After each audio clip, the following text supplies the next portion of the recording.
right, Donovan Sadiq, Dimitra K, we are in the house, and we are here to make sure that you guys get the information that you guys need. It is Tuesday. Today's the 19th? 18th. 18th. I'm always a day ahead or a day behind. So I'm just in a hurry to get up out of here, I guess. Okay. But welcome to the show, you guys. This is the Donovan Sadiq portion. I would like to start by saying thank you to you guys that subscribe and look at our channel. For those of you guys who have been asking me, and I just figured it out thanks to Dimitra K, the Advice Show has changed their name too. The African Diaspora something. Yeah, see, I got to say this to my man Phil. You want to keep everything as simple as possible. Let me see, African Diaspora Network or something. I'm not saying he can't change because it is his channel, but you're going to lose a lot of subscribers because they don't know how to, I don't even know how to spell it and go into that and think about it. But anyway. I don't think you lose subscribers. It makes it harder. And most people are just who follow it refer to him as the Advice Show because that's what most of us know it as, Right. So, so if you're looking for it, it's still out there. It's just that he changed the name, and it's going to still do great, wonderful things. But we're going to beat you out to South Africa, Phil. That's for damn sure.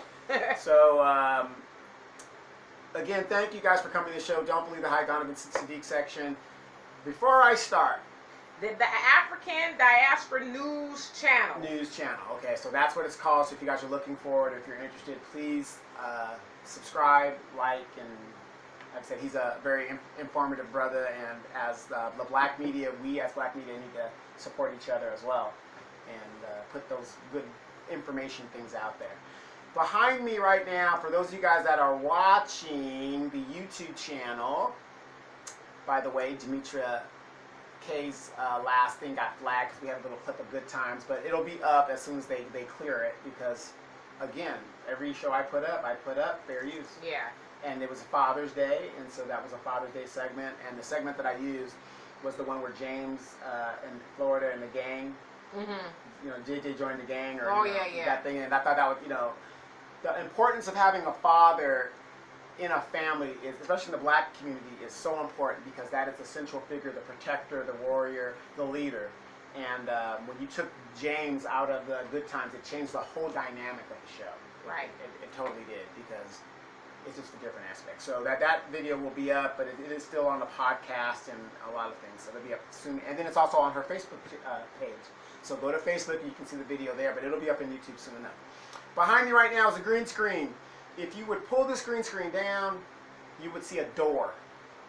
And that's reality. And behind that door is probably my cat or my dog or whatever, and that's reality. And that's what we mean by don't believe the hype. Don't just go with the sound bites and what sounds good, or, oh, wow, she's light-skinned, and, oh, he's this, and he plays good music. Go behind the scenes and really research for yourself what they're trying to get you to do. Right. That's what reality is, and all we do is provide you the information. We get a lot of hate, at least I do. I get a lot of hate comments on our show and stuff, and that's okay because at least you got an opinion. You got a lot of people out here that don't have an opinion. Right. So let's get into it. I'll do anything for you. Let us stay. Get your hell out of my house. Let us stay.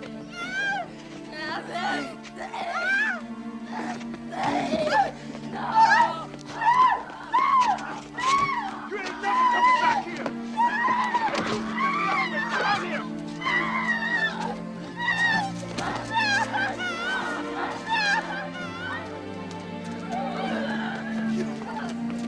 Get off my land. Get off my land. Get off my land. You ain't welcome no more.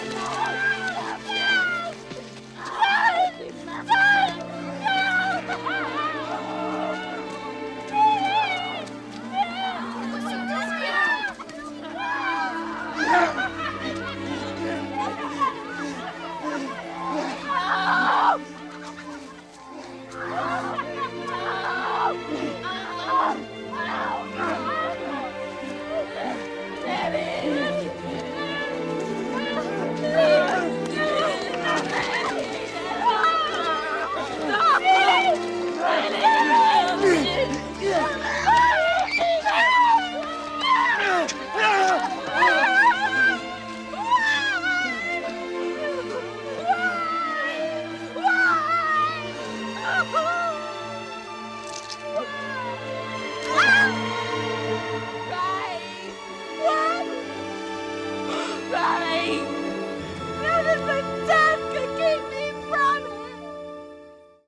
my partner, Demetra K from the Demetra K Show, 3 p.m. Facebook Live, Pacific Standard Time. So guys, check her show out. What I want to talk about today, and it's a very important thing, this week it's going to be very important. It is, they have finally, after 10 years, have put the reparations issue on the congressional thing. The media is going to come out. They're going to make a big old spectacle saying, see, look, we're paying attention. We're going to talk about it. Talk about reparations. Now, before we get into it really deep, because I know Dee's got a lot on her mind. I see her wheels spinning. Did they talk to the Asians when they gave them their reparations? Not that I can recall. They didn't talk. They cut the check. The Jews, Bernie Sanders, got to give him some respect. He said, Joe Biden. Well, I got to give Bernie respect. He said, no, I ain't for no goddamn reparations. Well, not for black people. Yeah, but I say not for us. Yeah, for black people. Unfortunately, he's not going to get my vote. But I got that's his stance. Got to respect it. But how are you for reparations for your people, but you're not for my people? First law of nature, self-preservation. Exactly. And you know, I want you guys to really understand how important this thing is. What they are doing, and let me make a quick narrative. They are going to bring Danny Glover up. Now, Danny Glover is a Pan-Africanism. He's in the Pan-Africanism. Mm-hmm. Okay. He is not the person that should be talking and representing. Why not? The There's reparations. nothing wrong with Pan-Africanism. No. Garvey, that was his whole movement. Was Pan-Africanism. No, exactly. But what I'm saying is, he is not the one that is qualified to talk on it. On reparations. You know. Oh, go ahead. In my opinion. Yeah. Because what they do is, and it's the same gimmick they use all the time. They get this successful Negro, and they say, look, he made it. And I don't know, I'm not saying Danny Glover is an awesome activist. But that's not the person I think you should have. Well, who should do it? Let's see. Let's see some lawyers. Because we're talking about money here. Who? I mean, because the reason why, and I get what you're saying, because there's a lot of conversation around actually who should do it. You know, because Malcolm X talked about how a lot of times they'll get the celebrities, this, that, and the other, to speak for the African American community, the black community, whatever you want to call it. Now, I hear what you're saying, because I would prefer to have somebody like Dr. Claude Anderson go and speak about reparations. Okay, but I'm okay with people who have some celebrity. Danny Glover is a well-known celebrity. He's going up, because to me it's almost like Kaepernick. People give Kaepernick a hard time too. Oh, well, no, he just got all these millions of dollars, this, that, and the other. But it's like, it cost this dude a lot of money, his career, and everything. And I take a step back before he took a knee. He didn't have to do that. He's well off. He's good looking. What I'm saying, he's got all this fame. You know, he didn't need to do that. But he did. Danny Glover's got millions on top of millions of dollars in fame and fortune. He don't have to do that. I'm a big Danny Glover fan. He was awesome in Predator 2. He doesn't have to do that either. But the point that I'm making is a lot of times, because I put the Tanashi Coates thing on there because he's the one that wrote the thing about reparations 2014. And he's also going to Congress with Danny Glover. Somebody says, well, he's not qualified. And I said, why isn't he qualified? And they couldn't give me a good answer. I said, well, I would rather have somebody who has some sort of pull to go and get the attention. Same thing like with Kim Kardashian. People say, well, why is she doing it? God damn it, she's getting black people free. Oh, whoop-de-whoop up the street don't have that kind of pull. Kim could still be naked, doing naked stuff on Instagram, but she's taking the time to take her platform to go and help get people free. So I don't have a problem with that. But see, this is why I say he's not qualified. I'm not saying he's not qualified to talk about, but what I'm saying is, he is justifying talk. We don't need to talk. We don't need to talk. Okay, but wait. We need lawyers up there that are going to say, this is what it's going to cost. We're talking tangibles. We don't have time to talk. The only talking we should do is to take the 10 trillions annually, and how is the United States government going to cut us our checks? I get that, but goddammit, that ain't what's going to happen right now, because they ain't been trying. Because they just haven't. We haven't been at this point ever in the reparation movement. And when I say this point, yeah, we've had John Conyers and a whole bunch of other people talk about it, put it on the, you know, the Congress floor, this, that, and the other. But we are now seeing more and more black people galvanize. Got people calling themselves the ADOS, and a whole host of other people are galvanizing and saying, hey, you know what? They're right. We don't need to give up our vote until we get our money or whatever the case is. So now we're at this point. Then why don't you have an ADOS person up there talking as well? Well, how do you know that he's not? He's not a, he's come out and said he's not a. Okay, but what difference does it make? It doesn't make a difference. What I'm saying is, though, why don't you have an ADOS member up there? Because they haven't invited an ADOS member. Right, they're doing the same ploy they always do, a swerve. We can't keep shooting ourselves in the foot. That isn't what I'm saying, though. But you are saying No, that. I'm not. Okay, what you saying? I'm not saying that. What I'm saying is, okay, you can have Danny Glover up, you can have the other guy, the writer of the thing.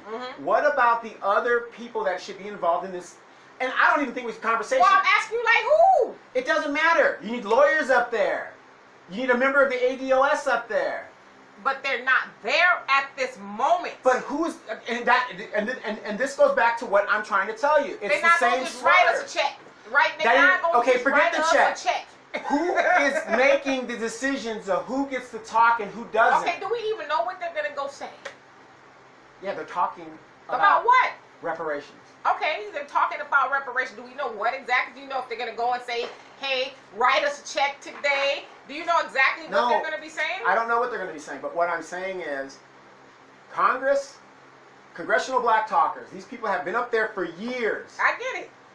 I understand it. They could have had hearings within themselves to deal with this issue and be ready for it. These talks should have been happened. What they're doing is they're throwing a curveball at us again because it always works. Well, we know that.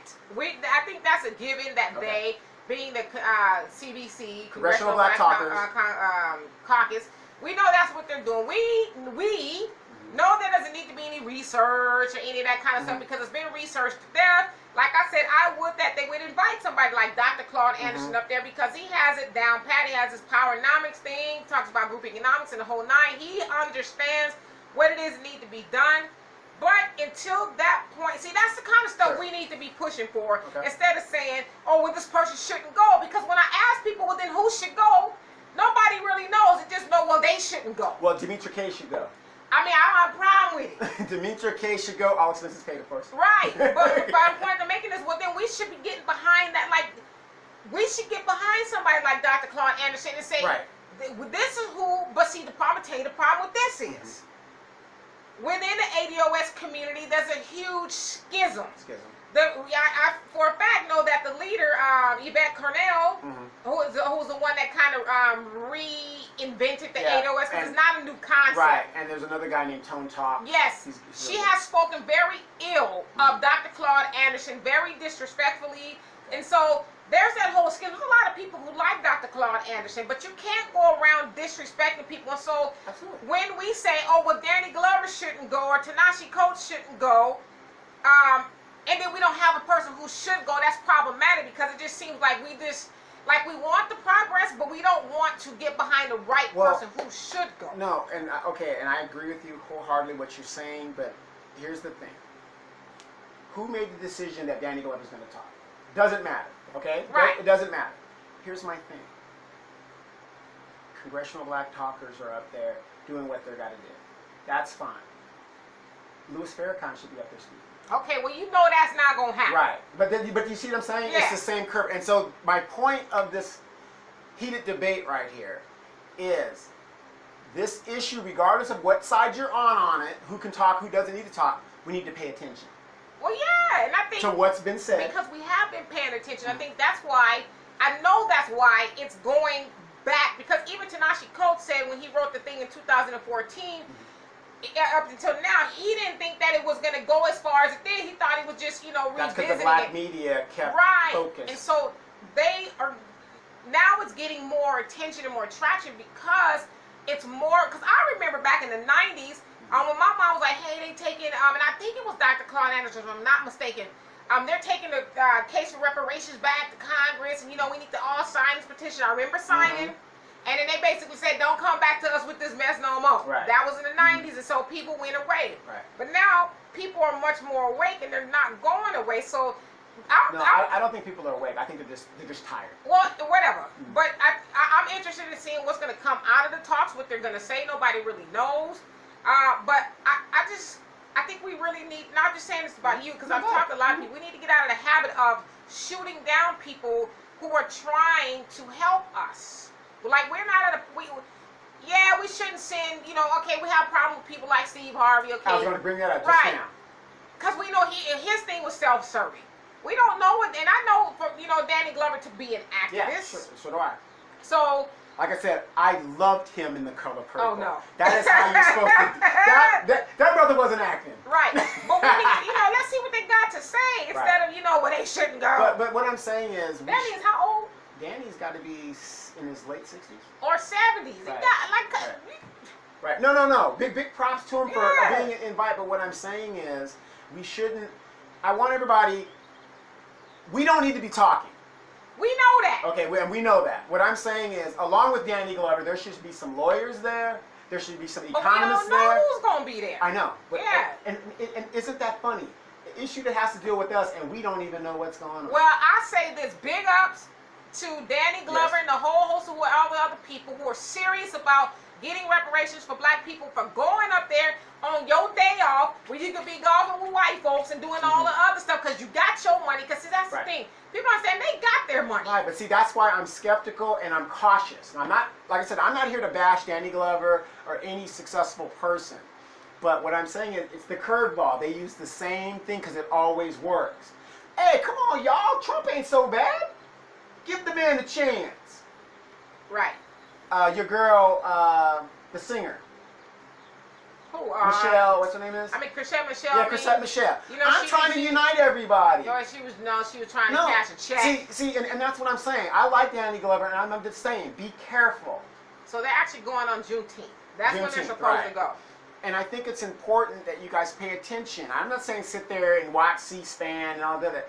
The thing is, don't get too excited, is what I'm saying. Because Generation Fail especially likes to make a big deal over nothing. Well. Okay? And what I mean by big deal, they'll say, see, we're doing something. No, you're not doing anything. We need tangibles. I'm going to stick on that. That is my thing. Tangibles. If we don't need to talk. They didn't talk for the Jews. They didn't talk for the Asians. They damn sure ain't talking, giving all these benefits to the Hispanics. Mm-hmm. No question that they're not even a damn citizen, they're giving them benefits. Right. So why is it when it comes to black folks, we gotta talk? Well, cut the fucking check. I'm gonna tell you what the issue is, and I was just trying to see here because it actually is gonna take place tomorrow to see if there's any, Why isn't Demetra Kay been invited to Washington? Well, I would say this, because you said there was not very much talking. I'm sure there was some talking, but not as much as the talking as they're doing with black people as far as reparations. The one thing, and I could be wrong, but I doubt it, that's missing that those other people had was unity. Okay. Those people stick together. Yes. We are slowly but surely learning that we need to stick together. Thank you, black media. But so that's missing. Okay. I mean, you think about it. Like I say, even within the ADOS community and a whole host of other black medias and things like that, people fight. Yeah. Like I see last week, two people. It wasn't you. Two people. I won't say their names. Mm-hmm. You guys, if you watch black media, you probably know who they are.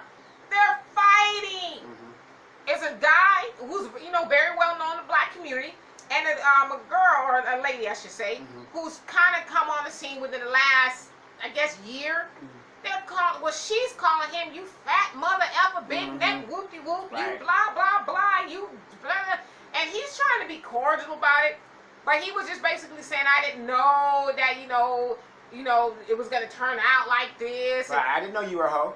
But it was just like, and y'all trying to represent the black community, and then like people really go to your channels to see if you have some wisdom to give them, and y'all arguing about nigga shit. Right. So that's what's missing with black people. We lack unity. We don't, like, if somebody tries to become a leader, you got a whole set. Yeah. Somebody tries to drag them down instead of saying, okay, let's see what you can do. everybody, you got all these people who want to be the leader. I want to be the big, the HNIC. I want to be the king daddy of the conscious movement. And, it's like, that's not helping us. So when you go back to say, well, we need to have a conversation, why do we need it? Yeah. We know that's, some of them say, but, okay, niggas, we working on it. Right, but that's what I'm trying to make sure that it's okay to have a conversation, but keep your eye on the prize. We got to talk about the money. There's more power in numbers and unity. Yes, I understand so that. Kermit the Frog can go to Congress and talk about reparations and talk, gibberish, but if we don't hold him accountable or Congress accountable, then they're going to keep doing it. Now we're at an age, in almost 2020, we have the new elections coming up, where the Democrats know, whoever, that they got to be talking something like tangible for black people now. Otherwise, they're not going to get our votes. They might, like you say, not my words, your words. They might get generation fails. That's probably a sure thing. But the generation fail, those are the baby boomers. Yeah, those are the ones votes they'll probably get. But everybody else is like, nah. Exactly. Nah. They gotta, because Democrats need the majority of black people to vote for them. Yes, but I want everybody, whatever side you're on, to pay attention. Because here's what I'm going to look for out of Danny Glover and the author guy. I forgot his name. I'm sorry. Tanashi Coates. Tanashi Coates. I'm probably saying it wrong. Yeah, but it sounds like it. But here's what I'm looking for. Yeah. When he's up there, I'm looking to listen to hear him quote how much it would be. Wait. Well, he says it in his article. He No, talks exactly. About that. And he really lowballed that, but that's okay. But at least he had a number. But what I'm saying is, that's what we got to pay attention to the fat meat, okay? To the fat meat of the issue, the economics of the issue, because they can sit up there and quote, like we can sit up here and quote all day long what we need to do, whatever deal is. What's Congress going to say? How are we going to pay for it? That's the things we got to. They gonna pay for it by not getting our votes if they don't come up with something. And that's what how I'm it saying. works. And that's what I'm saying. Danny Glover, when they ask him questions, well, according to our statistics and the people that we've researched, whatever, we're talking about $10 trillion a year over a 15-year period. Right. Well. And then I want to hear Congress's response. And it's funny, watch how the congressional black talkers will defend not doing it. Well, we know that. We know that, but it's our fault. 2,000% our fault. Y'all fault. No, our fault. Y'all fault. The collective's fault for continuing to send those people to Washington. It is our fault that we allow people like Maxine Waters and Sheila Jackson Lees, God bless her, and all the whole host of them. John Conyers. All in there of them. so long to where you left in disgrace. It's our fault that they keep coming back to the neighborhood saying, well, yeah, this time we're going to. Oh, yes. But look what they're doing for DACA and the Dreamers. Right, but that's our fault, though, because we keep, looking for the crumbs that they drop. But they drop it all. They give the big piece of chicken to DACA, the LGBTQ, whatever, community, and they give them the big piece of chicken, and we get the crumbs, and we're satisfied with that. And so it's our fault that they've allowed to continue to dangle the carrot in front of us. Yes, I agree. Now we're saying we want to bite that motherfucker. Yes. also, like I said, please pay attention to that. If there are no economic numbers in this discussion, it's bullshit. The whole thing is a waste of time because the congressional black talkers are just saying, see, we're working, see, we're doing something. It's a distraction. Listen, again, even if they go in there and say, well, we're going to talk about it. No. What you're going to do is talk about it, or you ain't going to talk about it when it comes time for you to get my vote. So you better talk about it while you got the chance to do it. So again, they have this saying called "we the people." I don't think we really know what that means. Black people, in every way, shape, or form, have been used and abused, and we allow it to happen. We are no better, no disrespect, but we're no better than a domestic violence victim. Wait a minute, stop. No, stop. I did not abuse that woman. Yes, he did. We're no better than Tina Turner, that when she stayed with somebody who was whooping her ass and she knew he was no good for her. Wait a minute. We need to be the Tina that at the end of the movie, whooped his ass. Wait a minute. Wait a cotton picking minute. Watch your mouth. He said that if she would go check herself out of the hospital, he would have came, you know. No. Right, and that's exactly what these Congress, especially these black Congress people or, you know, assemblymen, whoever they are, that's exactly what they do. Well, I know I didn't come through for you, but at least I picked you up from the hospital. I know I put you there. What's his name? Uncle Tom, number 3 in the house. John Lewis? No, number 3. Clyburn. Clyburn. Uh-huh. Uncle Tom Clyburn. He's done research. 78 years old. And this man, this is why you guys got to pay attention. If he's saying it, what the rest of them, what are they saying? I thought welfare was reparations. He's just... That's the mindset of Generation Fail. But we made it. You get yours. How? But let me ask you this. How was he allowed to continue to be voted in after making such a stupid statement? I'm glad you asked that question. We have to get politics, money out of politics.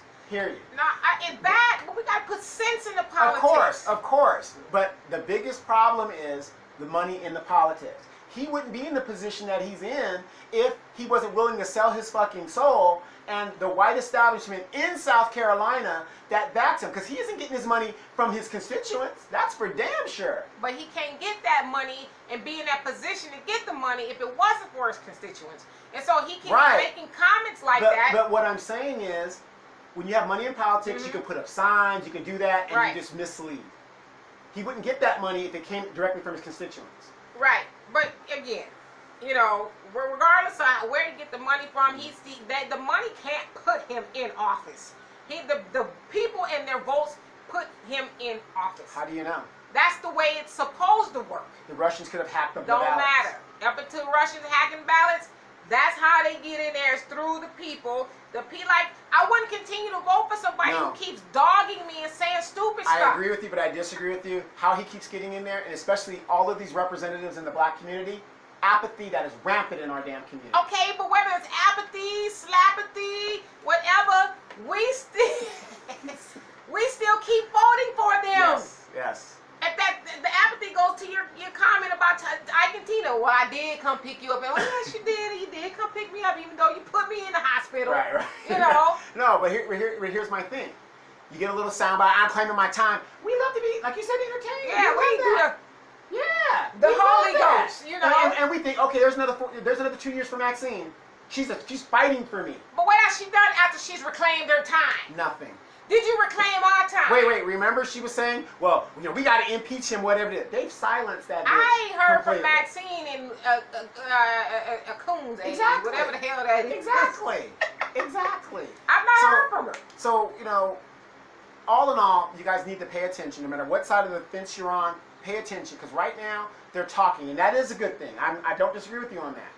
But if they're not talking the economics of it, if that isn't even brought up, it's a show, a dog and pony show. And you know what I really like about the fact that somebody like Danny Glover, who is an activist, is going to talk about, especially on something symbolic as Juneteenth, is because he represents the baby boomers, or in your terminology, Generation Fail. So if he's there speaking to Congress, that's going to show you. Yeah, but they're probably going to listen to him because he's considered one of their peers, depending on what he says. We don't know. Now, let me ask you this. And let me show you how slick the congressional black talkers are. They learn from Massa. Why would you have a important discussion like this on Juneteenth? What are a lot of black people going to be doing on Juneteenth? Working. We're going to be out there barbecuing and doing all that other most people stuff. did their Juneteenth stuff this past weekend or before that. But I like it because it is symbolic. It's, you know, supposed to be the day that we were free on paper. You know, Galveston, Texas was the last one that got it on June 19th. So that's why we celebrate, because we weren't all totally free. For those of you guys who don't know about Juneteenth. And so that's symbolic in that, okay, now that we're here on the day of alleged freedom, let's talk about y'all freeing up some money now. Because that was part of the promise when we were let go, or emancipated, if you will, that we were going to get 40 acres in the mule. That didn't happen. It did, but it didn't. Right. So I want you guys to pay attention to that. and while you're watching it, or if you're out there eating your big piece of chicken and enjoying your family time, you guys gotta remember, this is fact. They didn't talk when they gave the Asians their money. They didn't talk when they gave the Jews their money. Why America gave Jews reparations for something that we didn't do, I will never understand. Because the Jews, the Asians, yes, the they stick together. And I understand. They stick a mighty blow. I understand. When they hold their money. Yes, I understand. But so I want you guys to think about that, and you guys should be mad about that. You didn't cut the check. You should be saying the same thing that a lot of us are saying. Cut the check. Cut the bullshit. You didn't do all that with them, and then you didn't ask them, well, what are you going to spend the money on? It doesn't matter.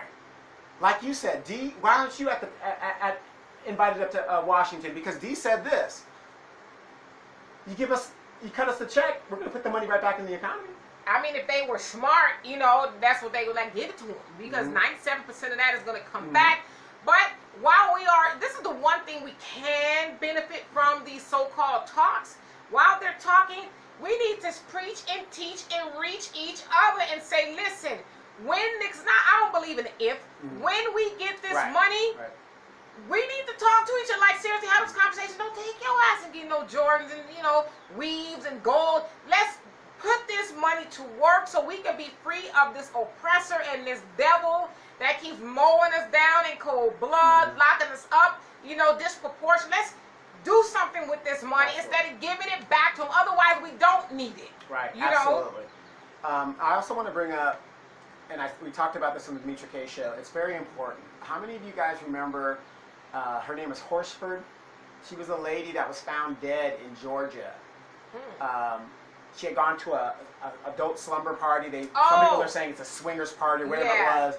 All the white women were there. It was a soccer mom party. Yeah, soccer mom party, and the only black woman there, and she was the one that ended up dead. Right. Remember people like Sandra Bland, lady, a traffic ticket. Sandra Bland? Yeah, Sandra Bland. She ends up dead. All these mysterious deaths that are happening.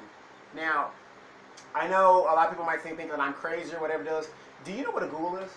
A ghoul is like a ghost or a demon or something like that. Yeah, a ghoul, but you have these things. Kamala Horsford. Kamala Horsford, yeah.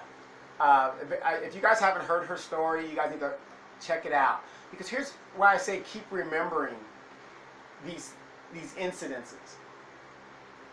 That county she was in ran all the black people out of there in 1920 or whatever the deal is. It is so, and her death was ruled an accident. Right, they said alcohol. Right, but if you look at some of the facts of the case, it does, just like Sandra Bland, it doesn't make sense. Yeah, they said her alcohol level was 0.238%, which is almost 3 times the legal limit. She'd be dead. For driving. Yeah, for driving, okay. But you know what I'm saying? And then, her injuries. How many of you guys remember Mitrice Richardson? I remember.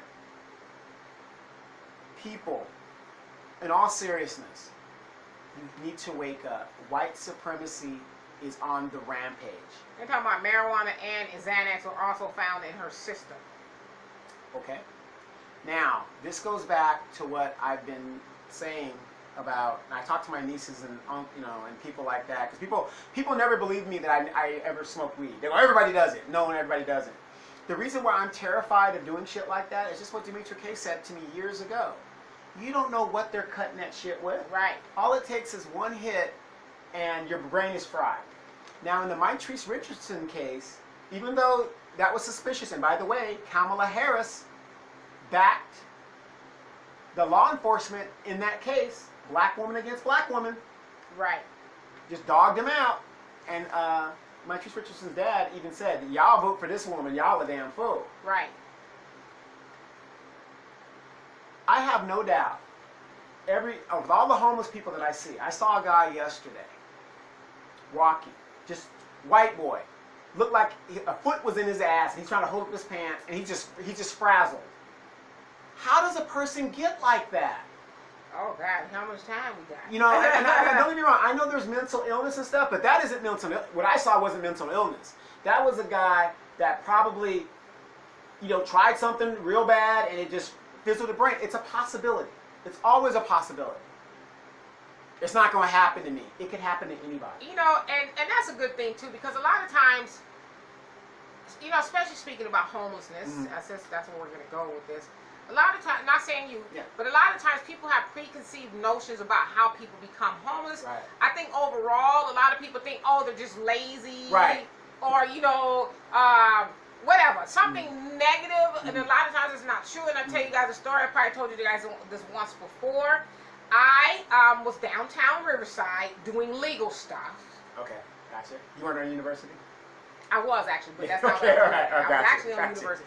You guys don't know, University Boulevard is where you get to tricking and stuff. in But Riverside. I wasn't doing that. Okay. I was actually, you know, conducting business, if you will. So I ran across a guy who was homeless. And I got to start talking to him. He was 23 years old, young kid. And it was actually the day after Thanksgiving. And normally he would go to the church to go get a hot meal and things like that. And he was on the street. But they were closed that day because it was the day after Thanksgiving. They were closed. So he was talking to me. And so as I'm talking to him, I text my daughter because I had to take the car. I said, bring him Bring him Bring him a 10 box of chicken. cheeseburgers and Right. a whole bunch of stuff, and she did. So she ended up, you know, and so while I'm waiting for her, he's telling me that he is homeless. Check this out. Okay. He is homeless because he was urinating outside in public, as some people do. You shouldn't do it, but he did. You gotta go. A white woman walked by with her child, called the police, and they arrested him for sexual, whatever it was, and he has to register as a sex offender for the rest of his life. Ruined. So he's on the street. He can't go stay in a homeless shelter. You know why? He's a sex offender.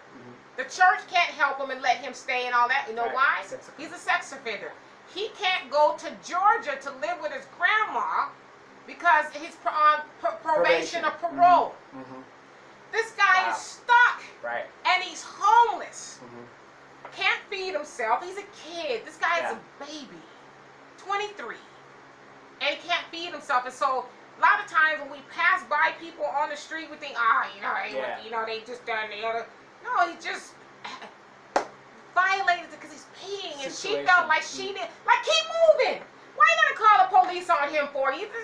We don't get into that type of thing in my segment. Okay. But right. But you know, but what I'm saying is that when it comes to the drugs, now in a lot of these situations, the Sandra Blonde, Maitrice Richardson, they said she was having a mental breakdown. But what they didn't tell you in the case, if you read the case, I read the case because I thought it was very interesting.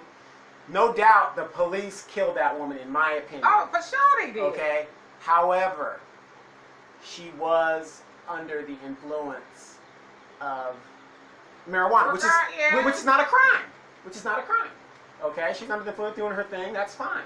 But I'm finding in a lot of these cases, marijuana or some kind of drug is involved. Now, I'm not telling people what to do, what not to do. All I'm saying is for the young people out there, I'm telling you, in a lot of situations, you don't need to get high to have a good time. That's my message. Just like you don't have to take your clothes off. Yeah. Take our clothes off. Who's saying that? Don't tell me. Jermaine. Don't tell me. Jermaine. Tell me. Stewart. Jermaine Stewart. All these other names came to mind, but yeah. Yes. That was actually Jody Wiley's buddy. Yeah, good friend. But you know, and so, but a lot of these cases, there was a case of a girl in Virginia. She went to get her hair done and she was abducted, and they never found her body. The white guy that supposedly killed her was convicted within less than a year. That's how quick justice was over there. Again, he alleged that he met her because they were trying to buy weed. And what I'm looking at with the rise in homelessness here in California, it seems that the homelessness has increased with the medical marijuana access that has increased. I'm not saying that that's the case. In my opinion, that's what it looks like. Or could it just be because the rent is too damn high? That's true too. A lot of people cannot sustain themselves in the household. I read a study not too long ago about the working homeless. People who have fairly good jobs. Right, they just don't have, they're not physically full on living in their car, sometimes with their kids. They go to school. They're saying to work. That's a big thing. Yeah, people, living in you try to find in a house for a reasonable price in, you know, Los Angeles or even this area, it's almost kind of hard to do. And the sad thing is, if you're going to get a house, let me give you guys some economic advice real quick before I get back to my initial point. If you cannot maintain the house, don't waste your money in buying a house, because it's an investment and you're losing your investment, because nobody, you know, you try to sell that house, I'm gonna gut you for everything you got, because there's no way you're gonna get top dollar when the damn roof has a hole in it, and you know, and this is not kept up, the shingles are missing and stuff like that, and that's one of our problems. You think, oh, I want to get a house, but can you maintain the house? You got to put that into your budget. If you can't maintain that house, or get your damn lazy ass sons off their ass and make them go up there to that roof and put that shingle back on, hey, you're losing in your investment. And that's another reason why a lot of wealth is taken from the black community. Nobody got hurt more than the black community when the recession hit. Well, that's true. However, it is. You know, because I just know somebody's gonna get on here with the facts. So, so that's true. The black people lost the most. Yes. Two things. One is because of a lack of education, but more so because of predatory lending. Yes. A lot of people, not just black people, but a lot of people suffer from the appeal to authority. Mm-hmm. So if I sit down with my real estate agent or my lender, and because I don't know all the ins, I probably should, but that's why you have lawyers that read contracts and stuff, because they know more than you. Or contact Donovan and Dimitri. And right, and even me, I would be like, listen, you know, right. But so you have this systemic racism, institutional racism, where they purposely misled black people. So that's why. Right. But that's mostly why we got hurt the most. No, but what I'm saying is, in our communities, grandpapa, mama had this home. You send it down the generation, it goes to the next kid, and they can't maintain it, even though the house is paid for. Every generation, we teach less. And we should be teaching those things. If I give my daughter a house, I die. Even if she was to sell it, I don't want you to go trigger it off on red bottoms and all that. I want you to continue the legacy, but we stop teaching, because we know people who've been left properties and they want to get up off it. They want to sell it and split up the money, or they lose it because they can't pay the tax. Right now in LA, a stamped house, we're talking about less than 700 square feet, goes for over $1 million. $1 million. Location. And so we got to do better as a people. But back to these deaths. You guys, we got to stop forgetting these people that have been martyred and murdered outright in the street. If we were in any other country, they would have risen up by now and said, that's it. But we go on to the next thing. So back to your point about reparations, and why no one else really had to do as much. Stay focused. Yeah, as much talking as we did. That's why. Right. We shouldn't have more and more black people being murdered by every damn body. Get mad for a week, or maybe not even that no more, and then going away. Right. We should be turning shit over. Exactly. We don't do that, and I'm not necessarily talking about physically. But just in general, we should be doing that, but we don't. We get mad, we get on Facebook. Yeah, we're not united. And then we go away. Right. And I want everybody to remember this. So while you're out here capping, is that what you said? Caping. Caping. I say putting capping. on the cape. Yeah. While you guys are out there caping for the poor Hispanics in cages and stuff, ask yourself this. Are they doing it for your plight? Are they backing you? I have yet to see the Congressional Hispanic Caucus in solidarity for reparations. I have yet to see any of my Hispanic neighbors in solidarity with me in about black people, because you know what it is? They want to get their piece of the pie. Yeah, they don't want your black ass to have more money than them. And let me tell you something. Even if you gave everybody reparations, if we're already behind, we're going to continue to be behind. Right. That doesn't make any sense. Yeah, the Asians should get this, should get it. If we're 200 years behind, we're going to continue to be 200 years behind. They don't, and they said the majority of white people in America do not want black people to get reparations. Right, because we would kick their asses. Not only that, economically. They are innately, how can I say this?